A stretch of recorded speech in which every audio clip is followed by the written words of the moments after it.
सीता जी के माड़ावा में कृष्णा जी के फोटो है।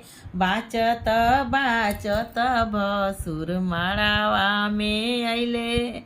यही बकलोल भसुर के बाचाहू ना आवे। हमरो भैया लोग पढ़ी के सुनावस है। हमरो पापा लोग पढ़ी के सुनावस। टीका वाले अले भसुर डिबिया में मुन के।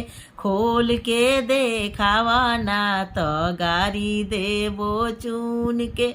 हारा वाले अले भसुर डिबिया में मुन के। नथिया ले अले भसुर डिबिया में मुन के। खोल के देखावा